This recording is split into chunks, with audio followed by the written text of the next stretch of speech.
So, as I stated in this video, I've been doing software engineering, or at the very least programming, for quite a while now.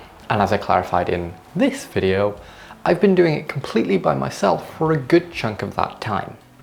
So I'll bet you won't be surprised to know that my documentation efforts throughout have been kind of lackluster. Let's take you back.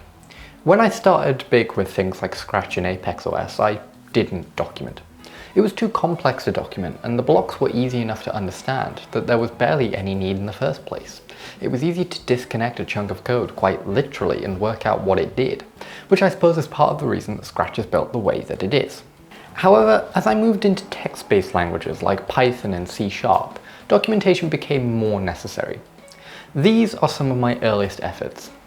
Now you'll notice on this first one, which was built for a visual novel type game because apparently I either hadn't heard of or was too stubborn to use RenPy, you'll notice that there are no traditional comments. No, I was committed to using debug logs, a Unity special that displayed logs in the console window. These were good, but made no sense for actual documentation, so I suppose this almost doesn't count. Now looking at this, which was for a platformer, this is quite good. We have detailed explanations of all of the variables, and let's just... oh no. Yeah, no description of the functions. Now thankfully, because I was young and bad at logic, these are quite easy to understand. And there is some logging over here, but this would not cut it if someone else had to understand this code. And if they did, they'd probably kill me. Let's jump ahead a bit until I'm working on code for other people. I could keep showing you personal projects, but they just don't have comments. I'm going to show you two examples. One for a Discord bot I worked on for someone, and one a piece of schoolwork I completed at some stage in my GCSEs. This is the Discord bot, and as you can see that it's perfectly documented and oh, it isn't. Yeah, this one was a bit of an issue for me. I had thought that I documented the code well, but it turns out the only things I really documented was logic areas. I did that well, there's detailed explanation of how things work, and there's occasionally online comments to explain specific parts, but otherwise, yeah, this is a little disappointing for me. I think I may end up coming back to this if this code is ever useful again, to make sure it's easy to understand. And now, the school project. I will clarify, this is from early 2020, so still not as recent as I was intending to go for. That code appears to have either been lost to time or is just on another drive. But the point is, we're beginning to see some actual sensible code documentation. Functions and confusing elements are getting documentation that explains what they do, as well as my decisions in the code development being present, albeit in non-formal ways. This allows me to go back at a later time and swiftly make improvements to the code, without too much design being needed. And then we reach my modern coding, and we see not a lot of change, to be honest.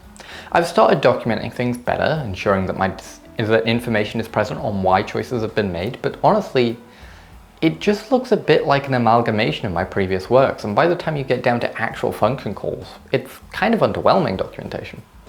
This led me to have this realization recently, where I realized that I needed to make an amendment to this practice soon, to save me headaches in the future.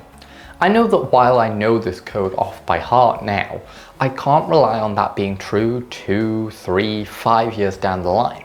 It's just not a sustainable practice. That's when I found tools like Confluence and committed to producing both knowledge bases and in-code documentation.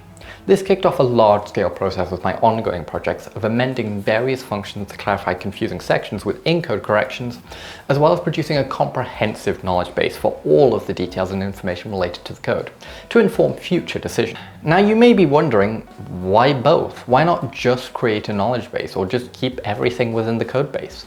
Why split things up? Simple really. Ease of access. The whole point of documenting, besides making things easier for future me, is allowing other people to understand my code. This means that I can write different complexities or levels of documentation between the knowledge base and in-code to make it more suitable for different audiences, be they project clients, be they new developers coming on board, or be they someone else entirely. It allows nearly anyone to receive the information they need and avoid being confused by things they don't understand. And it's already making an impact. I'm able to provide detailed documentation on how to perform specific operations to clients to allow them to have more autonomy about the technical running of their site, freeing my time up to handle implementing more powerful and versatile features, as well as handling more projects. So yes, it definitely has made an impact, and I'm very glad that I went on this journey.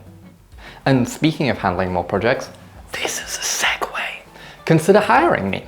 I'm looking for new clients for my software engineering business, Nickel Software, that build commercial and personal software for any and all needs, from simple informational websites to responsive services with desktop integrations. We're happy to provide and service websites, mobile apps, commercial desktop software, and server-side applications. For more information and contact details, please head to nickelsoft.co.uk. Thanks for your consideration. I didn't go all the way down that time because my ankle is hurt from the angle I'm having to stand. I feel like I look like I'm lately in an interrogation. Like someone's about to come over and punch me in the face.